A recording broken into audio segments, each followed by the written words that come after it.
नमस्कार दोस्तों, आज की इस वीडियो में हम संबंध एवं फलन चैप्टर पढ़ेंगे, जिसको इंग्लिश में रिलेशंस एंड फंक्शंस कहते हैं। संबंध को इंग्लिश में रिलेशन कहते हैं तथा फलन को इंग्लिश में फंक्शंस कहते हैं। तो चलिए देखते हैं संबंध एवं फलन की पार्ट 1 में हम क्या पढ़ेंगे। भूमिका तथा संबंधों के प्रकार। आप लोगों ने 11वीं कक्षा में संबंध, फलन, प्रांत यानी कि डोमेन, सहप्रांत यानी कोडोमेन तथा परिसर आदि के बारे में पढ़ा होगा। इसमें हम पढ़ेंगे संबंधों के प्रकार। पहला देखते हैं रिक्त संबंध। तो चलिए जानते हैं रिक्त संबंध क्या होता है। समुच्चय A पर परिभाषित संबंध R एक रिक्त संबंध कहलाता है यदि A का कोई भी अवयव A के किसी भी अवयव से संबंधित नहीं है, अर्थात R बराबर में फाई है जो कि A क्रॉस A का एक सबसेट है, यानी उपसमुच्चय। अगली परिभाषा देखते हैं। सार्वत्रिक संबंध। समुच्चय A पर परिभाषित संबंध R एक सार्वत्रिक संबंध कहलाता है यदि A का प्रत्येक अवयव A के सभी अवयवों से संबंधित है, अर्थात R बराबर है A क्रॉस A के। एक उदाहरण देखते हैं। मान लीजिए कि A किसी बालकों के स्कूल के सभी विद्यार्थियों का समुच्चय है, तब R बराबर A, B जहां A B की बहन है द्वारा प्रदत्त संबंध एक रिक्त संबंध है। तो देखिए यहाँ पर स्कूल बालकों का है, यानी यहाँ पर लड़कियां नहीं है, और अगर यहाँ पर लड़कियां नहीं है तो A B की बहन है, ये पॉसिबिलिटी नहीं हो सकता है। यानी अगर हम बात करें कि एक स्कूल में सिर्फ लड़के ही पढ़ते हैं तो उस स्कूल के किसी दो विद्यार्थियों में ऐसा संबंध पॉसिबल नहीं है कि वो दोनों एक दूसरे के भाई बहन, तो ये रिक्त संबंध कहलाएगा। चलिए अगला उदाहरण देखते हैं। R डैश बराबर है A, B जहां पर A तथा B की ऊंचाइयों का अंतर 3 मीटर से कम है, द्वारा प्रदत्त संबंध एक सार्वत्रिक संबंध है। तो आप लोग जानते हैं 3 मीटर लंबाई कितनी होती है। हमें ये बताना है कि A तथा B दो ऐसे विद्यार्थी हैं जिनकी ऊंचाइयों का बीच का अंतर 3 मीटर से कम है। तो ये ऑब्वियस सी बात है कि सभी विद्यार्थियों के बीच का अंतर 3 मीटर से कम ही होगा।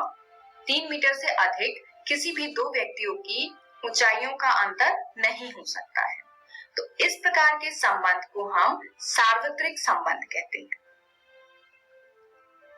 अब समुच्चय A पर परिभाषित संबंध R स्वतुल्य यानी कि रिफ्लेक्सिव कहलाता है यदि प्रत्येक small a belongs to capital A, यानी कि हर एक छोटा a बड़े A के समुच्चय में है के लिए A, A R में बिलोंग करेगा। इसको हम एग्जाम्पल से अच्छे से समझेंगे। फिलहाल आप इसको अपनी नोटबुक में नोट कर लीजिए। दूसरा परिभाषा है सममित यानी कि सिमेट्रिक। सममित कहलाएगा यदि समस्त A1, A2 belongs to capital A के लिए A1, A2 belongs to R से A2, A1 belongs to R प्राप्त होता है।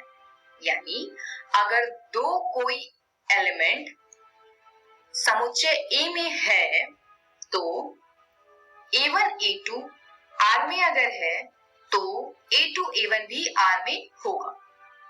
इसको भी हम एक उदाहरण से समझेंगे। थर्ड, संक्रामक यानी ट्रांजिटिव। संक्रामक कहलाएगा यदि समस्त A1, A2, A3 belongs to A के लिए A1, A2 belongs to R तथा A2, A3 belongs to R से A1, A3 belongs to R प्राप्त हो। यानी कोई भी तीन एलिमेंट अगर कैपिटल A यानी कि समुच्चय A में है तथा A1 का संबंध A2 से है तथा A2 का संबंध A3 से है तो A1 का संबंध A3 से हो तो हम इसको संक्रामक कहेंगे। A पर परिभाषित संबंध R एक तुल्यता संबंध कहलाता है यदि वह स्वतुल्य हो, सममित हो तथा संक्रामक हो। यानी जो ये तीन कंडीशंस हैं, ये तीनों अगर है तो हम ऐसे संबंध को तुल्यता संबंध कहते हैं। चलिए उदाहरण देखते हैं। मान लीजिए कि T किसी समतल में स्थित समस्त त्रिभुजों का एक समुच्चय है। समुच्चय T में R बराबर T1, T2 इस प्रकार से परिभाषित है कि T1 T2 के सर्वांग सम है।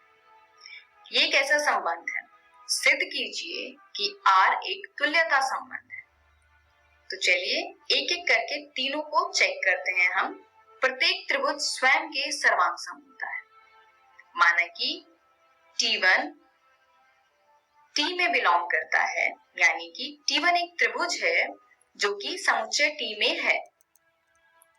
मान लेते हैं T1 त्रिभुज ABC है ताकि आपको अच्छे से समझ में आए। तो आप जानते हैं कि ये ऑब्वियस है कि त्रिभुज ABC अपने आप के सर्वांग सम होगा, यानी त्रिभुज ABC सर्वांग सम होगा त्रिभुज ABC के।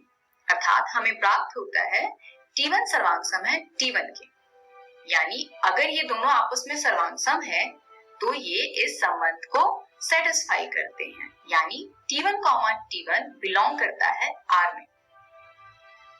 तो संबंध R स्वतुल्य है। चलिए अब चेक करते हैं क्या ये सममित है।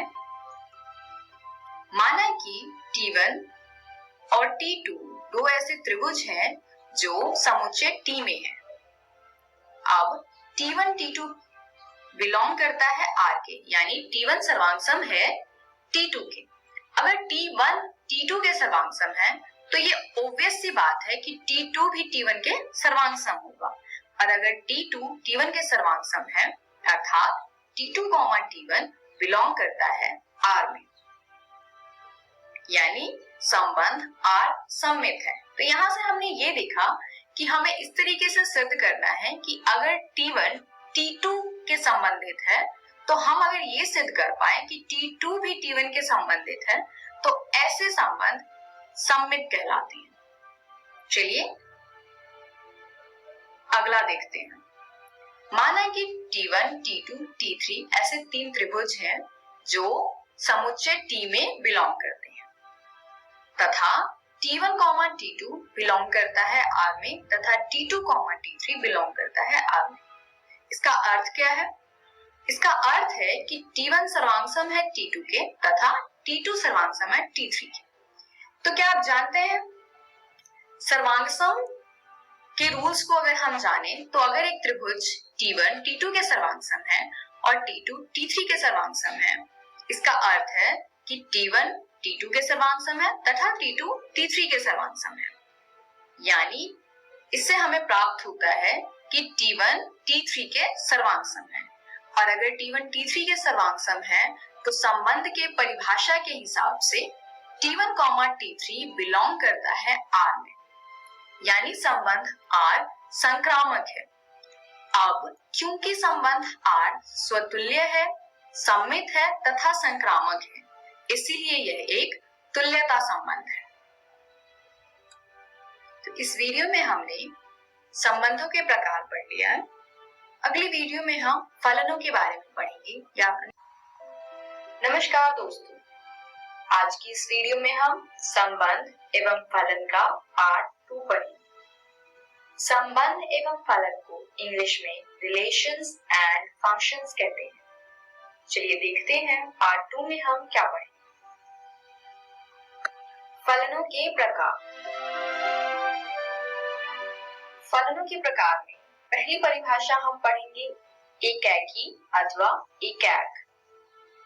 एक फलन f जो x से y में परिभाषित है एकाकी अथवा एकाक फलन कहलाता है यदि f के अंतर्गत x के भिन्न अवयवों के प्रतिबिंब भी भिन्न होते हैं अर्थात प्रत्येक x1 x2 belongs to x के लिए fx1 बराबर है fx2 का तात्पर्य है कि x1 बराबर है x2 अन्यथा f1 बहुएक फलन कहलाता है। एकाकी का इंग्लिश में अर्थ होता है वन वन और एकाक को इंग्लिश में हम इंजेक्टिव कहते हैं। इसी प्रकार बहुएक का अर्थ होता है मैनी वन। चलिए परिभाषा का अर्थ समझते हैं।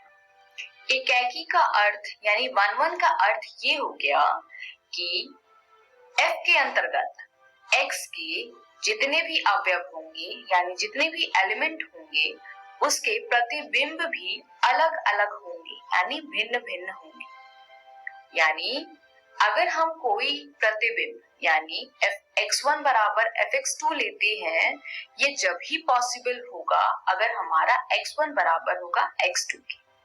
यानी एकाकी से बढ़िया हम वन वन से इसका अर्थ अच्छे से समझ सकते हैं कि हर एक x के लिए जो प्रतिबिंब होगा वो भी सिर्फ एक ही होगा। चलिए कुछ एग्जाम्पल से समझते हैं। यहाँ देखिए x1 प्रांत है तथा x2 सह प्रांत है और फंक्शन का नाम है f1। अब आप देख सकते हैं कि x1 में जो एक है उसका एक ही प्रतिबिंब है a, इसी प्रकार 2 का एक प्रतिबिंब है b, 3 का भी एक ही प्रतिबिंब है d और 4 का भी एक ही प्रतिबिंब है c। तो आप देख सकते हैं कि प्रांत में जितने भी अवयव हैं 1, 2, 3, 4 इन सभी के एक ही प्रतिबिंब है इसके सह प्रांत। चलिए दूसरा एग्जाम्पल देखते हैं। यहाँ देखिए प्रांत है a और सह प्रांत है b। तो आप देख सकते हैं कि प्रांत में जो x है उसका एक प्रतिबिंब है सह प्रांत में जो कि है 1। इसी प्रकार y का भी एक प्रतिबिंब है, z का भी एक ही प्रतिबिंब है और w का भी एक ही प्रतिबिंब है। तो इस प्रकार के फलन को हम एकाकी अथवा एकाक कहते हैं। चलिए देखते हैं बहुएक। यहाँ देखिए f2 एक फलन है जो x1 से x2 पर परिभाषित है। x1 हमारा प्रांत है तथा x2 सह प्रांत है। अब आप यहाँ देख सकते हैं सह प्रांत में जो ये b है ये दो संख्याओं का प्रतिबिंब है यानी 1 का प्रतिबिंब भी b है तथा 2 का प्रतिबिंब भी b है। तो इस प्रकार के फलन को हम बहुएक फलन कहते हैं। चलिए दूसरा एग्जाम्पल देखते हैं। यहाँ f3 एक फलन है जो x1 से x3 पर परिभाषित है। यहाँ पर भी अगर हम देखें सह प्रांत में तो a एक ऐसा अवयव है जो दो संख्याओं का प्रतिबिंब है यानी दो अवयवों का प्रतिबिंब है। एक का प्रतिबिंब भी a है तथा 2 का प्रतिबिंब भी a है। तो ऐसे फलन को हम बहुएक फलन कहते हैं। चलिए अगली परिभाषा देखते हैं। फलनों के प्रकार में दूसरा प्रकार है आच्छादक अथवा आच्छादी। एक फलन f जो x से y पर परिभाषित है आच्छादक यानी ऑनटू अथवा आच्छादी यानी सर्जेक्टिव फलन कहलाता है यदि f के अंतर्गत y के प्रत्येक अवयव x किसी न किसी अवयव का प्रतिबिंब होता है अर्थात y जो कैपिटल Y में बिलोंग करता है के लिए कैपिटल X यानी प्रांत में से ऐसे अवयव x का अस्तित्व है जिसके लिए fx बराबर होगा y के। चलिए एग्जाम्पल से इसका अर्थ भी समझते हैं। यहाँ पर f3 एक फलन है जो x1 से x3 पर परिभाषित है। यहाँ पर यह हमारा सह प्रांत है। आप देख सकते हैं कि सह प्रांत में कोई भी ऐसा अवयव नहीं है जिसका प्रतिबिंब प्रांत में नहीं है। इसी प्रकार दूसरे फलन को देखिए f, जो x से y में परिभाषित है। यहाँ पर सह प्रांत कैपिटल Y है और आप देख सकते हैं कि fx जो है वो कैपिटल Y के बराबर है। यानी हम कह सकते हैं आच्छादक अथवा आच्छादी में ऐसे फलन जिसमें जो परिसर है वो सह प्रांत के बराबर आ जाए। आप जानते हैं परिसर होगा fx तथा सह प्रांत है y। तो ऐसे फलन जहां पर सह प्रांत तथा परिसर आपस में बराबर हो जाए, ऐसे फलन को हम ऑनटू कहते हैं। चलिए एक ऐसे फलन का एग्जांपल लेते हैं जो आच्छादक नहीं है। इस फलन को देखिए, इसमें प्रांत है 1, 2, 3, 4 तथा सह प्रांत है a, b, c, d तथा अब आप देख सकते हैं कि इसका परिसर क्या है a, b, d। यानी यहाँ पर एक अवयव c ऐसा है जो प्रांत के किसी भी अवयव का प्रतिबिंब नहीं है। यानी यहाँ पर हमें मिलता है कि परिसर जो है वो पूरी तरीके से सह प्रांत के बराबर नहीं है, इसलिए ये फलन एक आच्छादक फलन नहीं है। चलिए तीसरा प्रकार देखते हैं, एकाकी तथा आच्छादक। इसको हम एकाकी आच्छादी भी कहते हैं। ये वो फलन होते हैं जो एकाकी भी हो और आच्छादक भी हो। तो ऐसे फलन जो एकाकी तथा आच्छादक दोनों ही होते हैं उसको हम एकाकी आच्छादी कहते हैं। अब आप यहाँ देख सकते हैं जो एग्जाम्पल दिया है वो एकाकी भी है तथा आच्छादक भी है। चलिए उदाहरण देखते हैं। सिद्ध कीजिए कि fx बराबर 2x द्वारा प्रदत्त फलन f जो n से n पर परिभाषित है एकाकी है किंतु आच्छादक नहीं है। यहाँ पर जो कैपिटल N है वो नेचुरल नंबर्स यानी प्राकृत संख्या को दर्शाता है।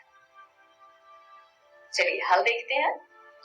पहले चेक करते हैं क्या ये फलन एकाकी है या नहीं। इसके लिए x1 x2 मान लेते हैं n में बिलोंग करता है जो हमारा प्रांत है तथा fx1 बराबर है fx2 के। यानी ये कंडीशन है हमारा कि अगर हमारा fx1 बराबर है fx2 के यानी 2x1 बराबर होगा 2x2 के।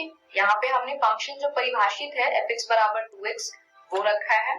अब आप 2 से 2 को काटेंगे तो ये आया x1 बराबर x2। यानी परिभाषा के हिसाब से अगर fx1 बराबर है fx2 के तो हम प्राप्त कर पा रहे हैं कि x1 भी x2 के बराबर है। तो इस प्रकार से हम ये प्राप्त करते हैं कि ये फलन एकाकी है। इन शॉर्ट अगर हम देखें तो हमारे पास कंडीशन बस इतनी है कि किसी भी fx1 बराबर fx2 के लिए अगर हम ये प्राप्त कर पाते हैं कि x1 बराबर x2 है तो ये फलन एकाकी होगा। अगर हम नहीं कर पाते हैं कि x1 बराबर x2 है तो ये फलन एकाकी नहीं होगा। चलिए देखते हैं आच्छादक है या नहीं। इसके लिए हम y belongs to capital N यानी सह प्रांत में देखेंगे।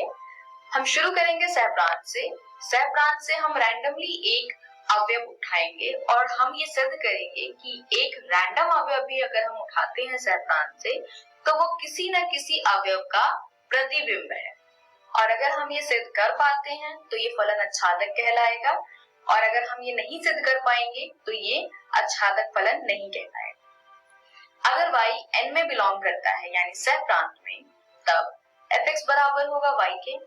fx का मान है 2x प्रश्न के अनुसार, तो ये हो जाएगा 2x बराबर y। अगर हम इसको हल करते हैं तो यहाँ से हमें x का मान प्राप्त होता है y बटे में 2।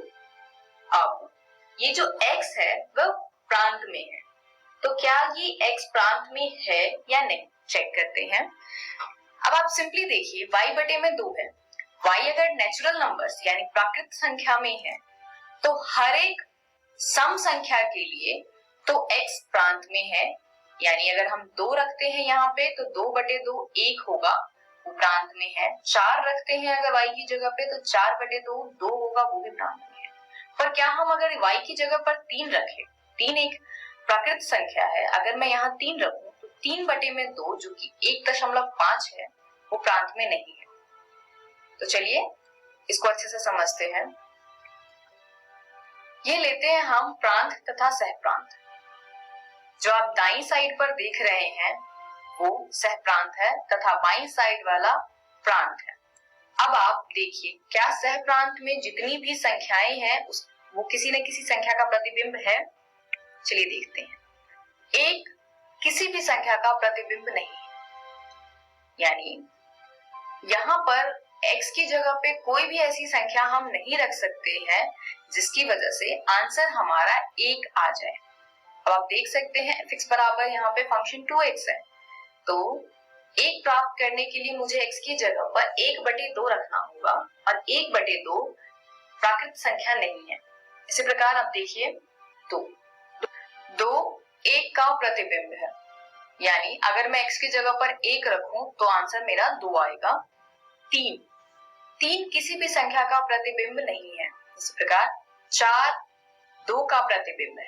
तो आप देख सकते हैं हर दूसरी संख्या किसी भी संख्या का प्रतिबिंब नहीं है। 1 3 5 7 एंड सो ऑन, जितनी भी विषम संख्याएं हैं, इन विषम संख्याओं का कोई भी प्री इमेज प्रांत में नहीं है, यानी ये संख्याएं किसी भी संख्या का प्रतिबिंब नहीं है। तो हम ये कह सकते हैं कि ये फलन आच्छादक नहीं है।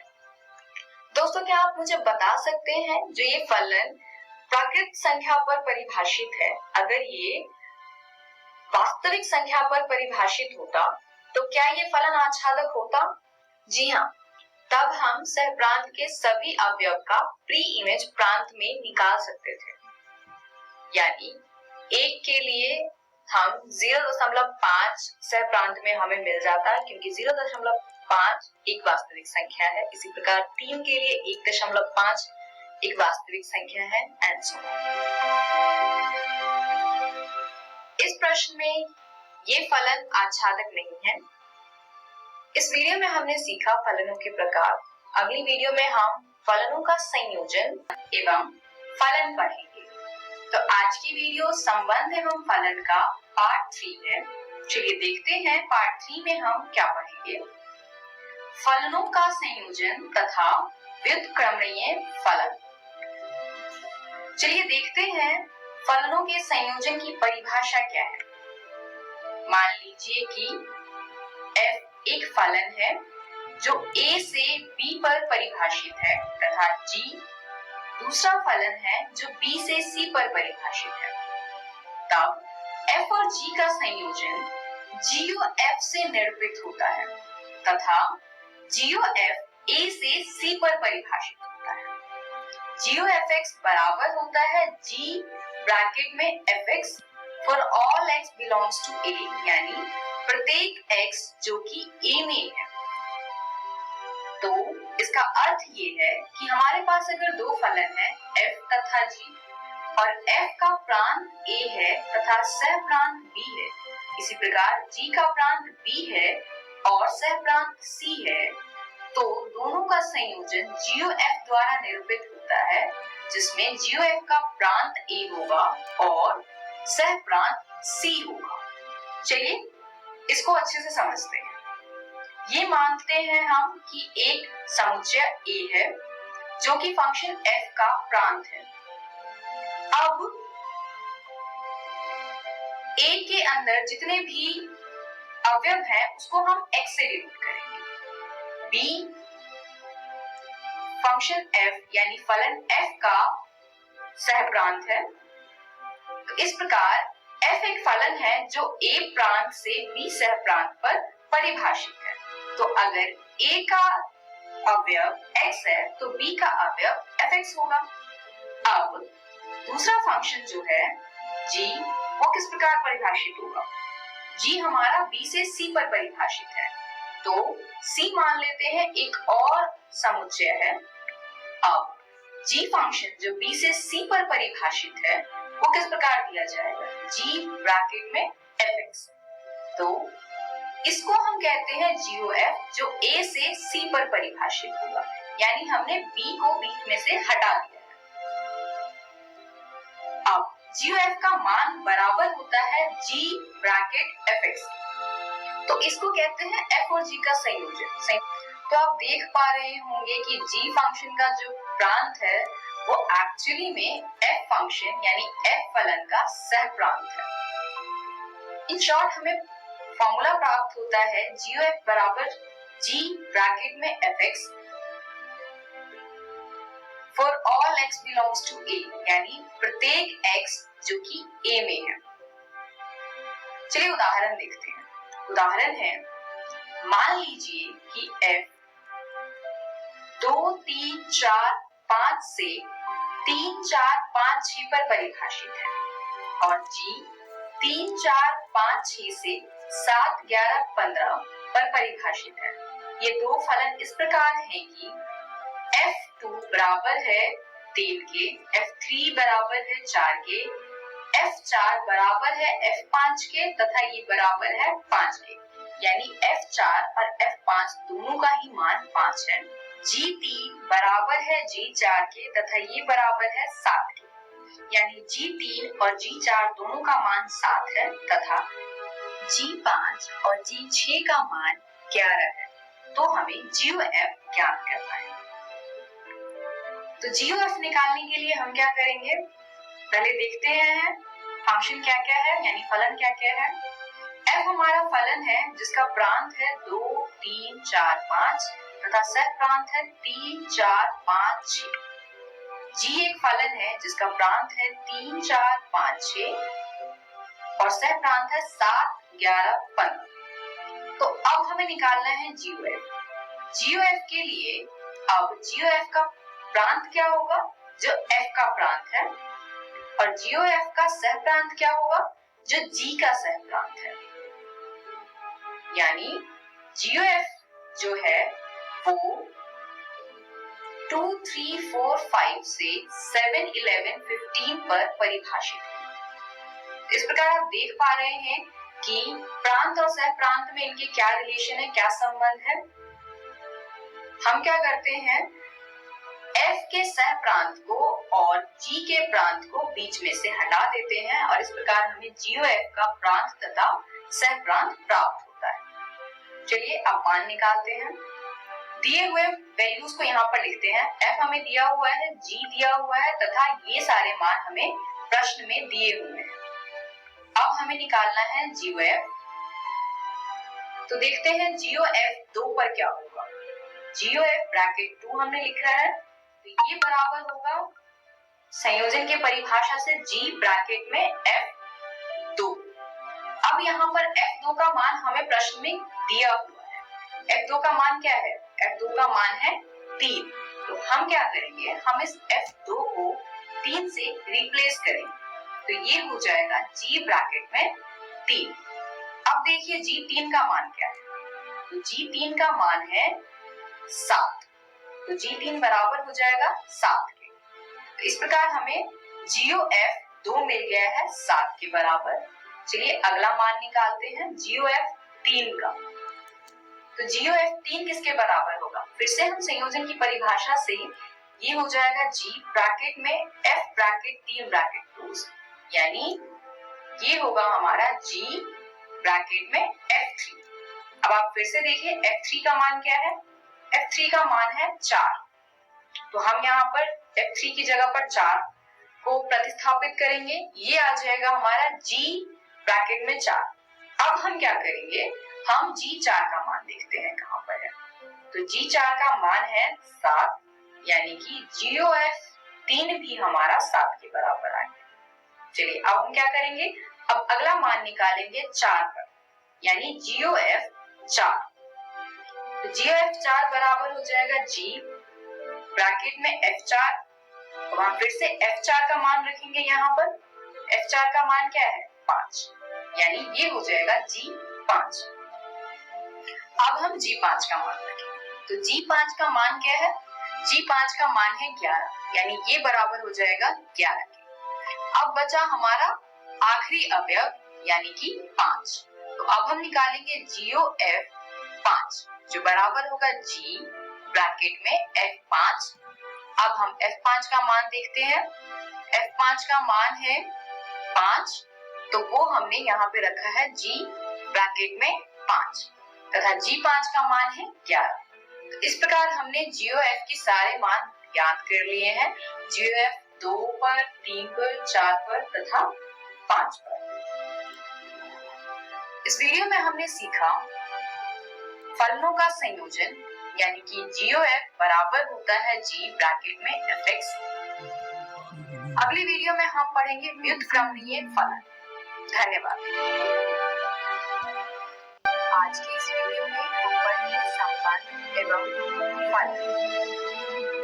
जो कि है पार्ट 4 संबंध एवं फलन का, जिसमें इंग्लिश में हम रिलेशंस एंड फंक्शंस चलिए देखते हैं पार्ट 4 में हम क्या व्युत्क्रमणीय फलन। चलिए देखते हैं परिभाषा व्युत्क्रमणीय फलन का। फलन f जो x से y पर परिभाषित है व्युत्क्रमणीय या फिर इनवर्टिबल कहलाता है। यदि एक फलन g जो y से x पर परिभाषित है का अस्तित्व इस प्रकार है GOF बराबर Ix तथा FG बराबर Iy। Ix का अर्थ है तत्समक जिसका प्रांत x है और Iy का अर्थ है तत्समक जिसका प्रांत y है। यानी GOF तथा FOG दोनों का ही मान तत्समक यानी आइडेंटिटी आ जाएगा।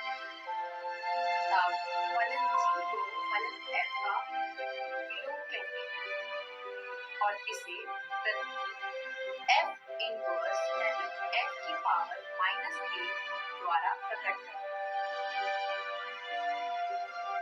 दाईं साइड पर एक चित्र है जिसमें आप देख सकते हैं f एक फलन है जिसमें a की मैपिंग 3 पर जा रही है, b की मैपिंग 1 पर तथा c की मैपिंग 2 पर। f इनवर्स जो है यानी f का जो विलोम है वो f का बिल्कुल उल्टा है। जहाँ पर a की मैपिंग 3 पे जा रही है तो यहाँ पर 3 की मैपिंग a पर जा रही है। b की मैपिंग 1 पे था तो यहाँ पर 1 की मैपिंग b पर है। इसी प्रकार c की मैपिंग 2 पर था तो यहाँ पर 2 की मैपिंग c पर है। चलिए इसको अच्छे से समझते हैं। GOF बराबर I of x तथा FOG बराबर I of y है। इन दोनों को हम कहते हैं तत्समक फलन यानी आइडेंटिटी फंक्शन। यानी GOF of x बराबर x के आ जाए जहाँ पर कि x जो है वो f का प्रांत होगा एंड FOGX भी x के बराबर आ जाए जहाँ पर x g का प्रांत होगा। तो ऐसे में हम इसको कहते हैं GOF बराबर आ गया है तत्समक फलन के एंड FOG बराबर आ गया है तत्समक फलन के। चलिए उदाहरण देखते हैं। मान लीजिए कि f n प्रांत से y से प्रांत में जाता है और fx बराबर 4x + 3 द्वारा परिभाषित एक फलन है जहाँ कैपिटल Y बराबर है small y belongs to n। मतलब कि जो ये स्मॉल y है वो एक प्राकृतिक संख्या है जहाँ पे y को हम 4x + 3 के रूप में लिखते हैं और x एक प्राकृतिक संख्या है। सिद्ध कीजिए कि f व्युत्क्रमणीय है, साथ ही प्रतिलोम फलन भी ज्ञात कीजिए। चलिए हम देखते हैं। माना y belongs to capital Y है। y की परिभाषा द्वारा प्रांत n के किसी अवयव x के लिए y बराबर हो जाएगा 4x + 3 जो हमें प्रश्न में दिया है।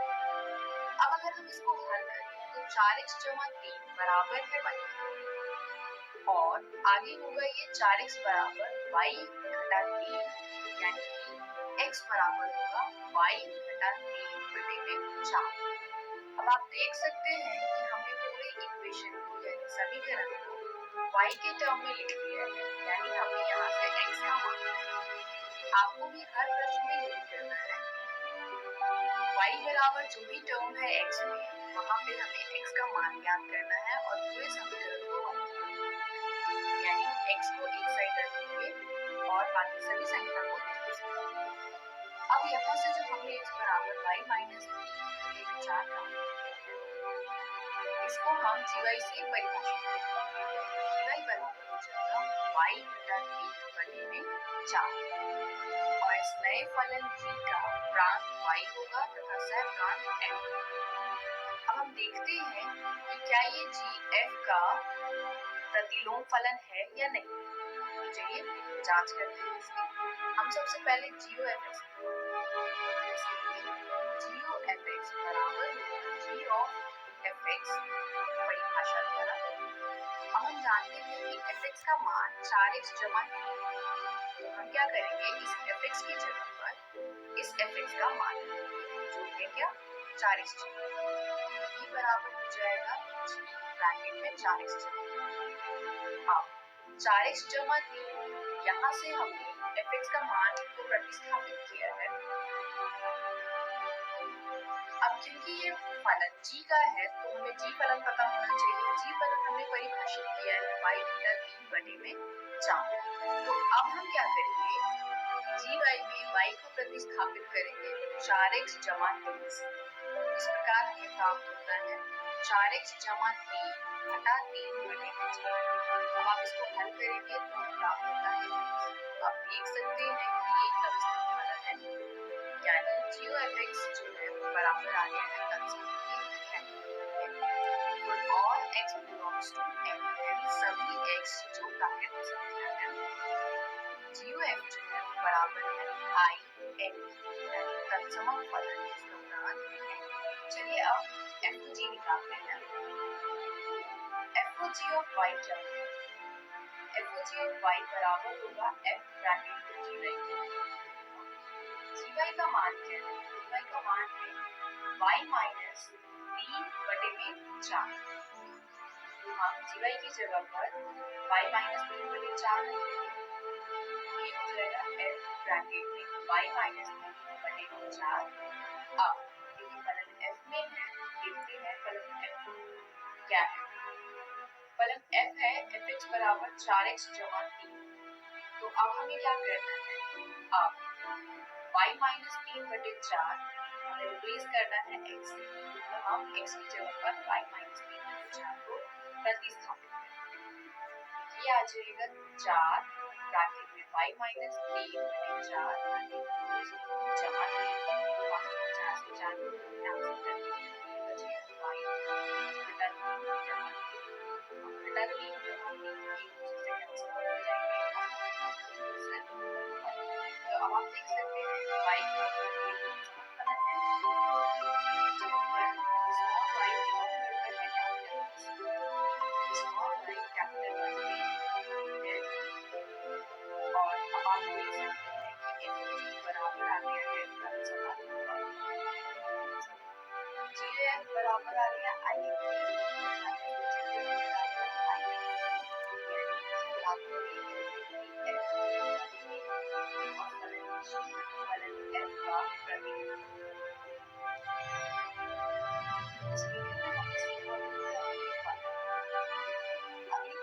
पार्ट 5 संबंध एवं फलन को इंग्लिश में रिलेशंस एंड फंक्शंस कहते हैं। चलिए देखते हैं पार्ट 5 में हम क्या पढ़ेंगे। द्विआधारी संक्रियाएं। द्विआधारी संक्रियाएं क्या होती हैं? वे संक्रियाएं जहां पर दो चीजों पर यानी दो अवयव पर अगर संक्रिया लगाया जाए तो वह दोनों मिलकर के एक तीसरा अवयव हमें देते हैं। जैसे कि जोड़ में हम क्या करते हैं, दो संख्याओं को लेते हैं और अगर हम उसमें जोड़ संक्रिया का प्रयोग करें तो जोड़ने के बाद एक तीसरी संख्या हमें प्राप्त होती है। तो इसको कहते हैं द्विआधारी संक्रियाएं, जहां पर दो अवयव को मिला करके उस पे संक्रिया लगा करके अगर हम कुछ तीसरा प्राप्त कर पाए। पढ़ते हैं द्विआधारी संक्रियाओं के बारे में डिटेल में। किसी समुच्चय A में एक द्विआधारी संक्रिया स्टार, एक फलन स्टार जहां A क्रॉस A से A पर परिभाषित है, हम स्टार ब्रैकेट में A, B को A स्टार B द्वारा निरूपित करते हैं। तो ये है परिभाषा द्विआधारी संक्रियाओं का। चलिए जानते हैं इसका अर्थ क्या है। सबसे इम्पोर्टेंट चीज इसके बारे में, द्विआधारी संक्रिया हमेशा किसी समुच्चय पर परिभाषित होती है। जैसे कि यहाँ पर A समुच्चय पर परिभाषित है, एक समुच्चय ए पर परिभाषित द्विआधारी संक्रिया स्टार ए क्रॉस ए से ए पर परिभाषित होगा, तब ए स्टार बी जहां पर ए कैपिटल ए में है, बी अगेन कैपिटल ए में है और इन दोनों पर संक्रिया लगाने के बाद जो ए स्टार बी प्राप्त होगा वो भी कैपिटल ए में ही होगा, यानी वो समुच्चय जिस पर द्विआधारी संक्रिया परिभाषित है। तो ये है द्विआधारी संक्रिया की परिभाषा और उसका मीनिंग। चलिए कुछ एग्जाम्पल देखते हैं। योग योग एक एग्जाम्पल है द्विआधारी संक्रिया। अगर हम योग वास्तविक संख्या पर परिभाषित करें, यानी योग जो r क्रॉस r से r पर परिभाषित है, तब a जमा b जहां a तथा b वास्तविक संख्या है, दोनों का योग भी वास्तविक संख्या है। एग्जाम्पल देखते हैं, जैसे 4 जमा 3, 4 एक वास्तविक संख्या है तथा 3 एक वास्तविक संख्या है, दोनों को जोड़ने पर 7 प्राप्त होता है, तो ये भी एक वास्तविक संख्या है। तो हम कहेंगे योग एक द्विआधारी संक्रिया है अगर ये समुच्चय r पर परिभाषित है। चलिए गुणा गुणा जो वास्तविक संख्या पर परिभाषित है, यानी गुणा r क्रॉस r से r पर परिभाषित है, तो ये भी एक द्विआधारी संक्रिया है क्योंकि a क्रॉस a किसी भी दो वास्तविक संख्याओं का गुणनफल भी वास्तविक संख्या ही होता है। दोस्तों, क्या किसी के दिमाग में ये आ रहा है कि जोड़ या गुणा तो हम दो से अधिक संख्याओं का भी करते हैं, यानी चलिए गुणा का एग्जांपल देखते हैं। अगर मुझे a cross b cross c निकालना है तो क्या ये द्विआधारी संक्रिया नहीं है, क्योंकि यहाँ पे 3 अवयव है, तो ये भी द्विआधारी संक्रिया ही है क्योंकि अगर हमें a cross b cross c निकालना होता है तो हम पहले किसी दो संख्याओं को गुना करते हैं, इसलिए वो द्विआधारी कहा जाएगा और जो आंसर आएगा उसको फिर हम तीसरी संख्या से करते हैं। तो इसीलिए अगर हम दो से अधिक संख्याओं पर भी द्विआधारी संक्रिया लगा रहे हैं तो हम एक साथ नहीं लगाते, हम एक समय पर दो संख्या को ही लेते हैं। चलिए देखते हैं अंतर। क्या अंतर द्विआधारी संक्रिया है? तो अंतर अगर हम वास्तविक संख्या पर देखें तो जी हाँ, ये एक द्विआधारी संक्रिया है क्योंकि किसी दो वास्तविक संख्याओं का अंतर भी वास्तविक संख्या ही होता है। पर क्या अंतर प्राकृत संख्याओं पर भी द्विआधारी संक्रिया होगी? तो नहीं। प्राकृत संख्या में अगर मैं पहली संख्या 5 लूं और दूसरी संख्या 10 लूं, 5 घटा 10 माइनस का 5 आता है, जो कि एक प्राकृत संख्या नहीं है। इसीलिए अंतर अगर प्राकृत संख्या पर परिभाषित है तो वह द्विआधारी संक्रिया नहीं है। अगला भाग। तो अगर भाग वास्तविक संख्या पर परिभाषित है तो क्या ये द्विआधारी संक्रिया है? तो नहीं, ये द्विआधारी संक्रिया नहीं है। क्यों? क्योंकि अगर हम a बटे b निकालना चाहें और b का मान 0 रखें, तब a बटा b परिभाषित नहीं है, इसीलिए भाग एक द्विआधारी संक्रिया नहीं है अगर ये वास्तविक संख्या पर परिभाषित है। चलिए देखते हैं द्विआधारी संक्रियाओं के कुछ प्रॉपर्टीज। पहली है क्रम विनिमयता। समुच्चय X में एक द्विआधारी स्टार संक्रिया क्रम विनिमय यानी कॉम्यूटेटिव कहलाती है। यदि प्रत्येक a, b belongs to x, यानी कि a और b जो x में है के लिए a स्टार b बराबर हो b स्टार a की। जैसे 4 जमा 3 बराबर है 7 के, तो 3 जमा 4 भी बराबर है 7 के, यानी 4 जमा 3 बराबर है 3 जमा 4 के। तो हम कहेंगे कि योग एक क्रम विनिमय है, यानी यहाँ पर ये द्विआधारी संक्रिया क्रम विनिमय है। चलिए देखते हैं घटाव। 4 माइनस 3 बराबर होता है 1 के, वही 3 माइनस 4 बराबर होगा -1 के।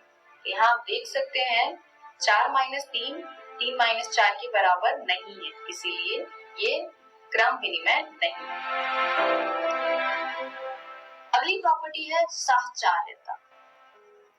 सहचार्यता क्या होता है? एक द्विआधारी संक्रिया स्टार a क्रॉस a से a पर परिभाषित है सहचार्य कहलाती है, यानी एसोसिएटिव कहलाती है यदि A star B star C, यानी जिसमें हमने A और B को साथ में सॉल्व किया है, बराबर हो A star B star C, जहां पर B और C को पहले हल किया गया है।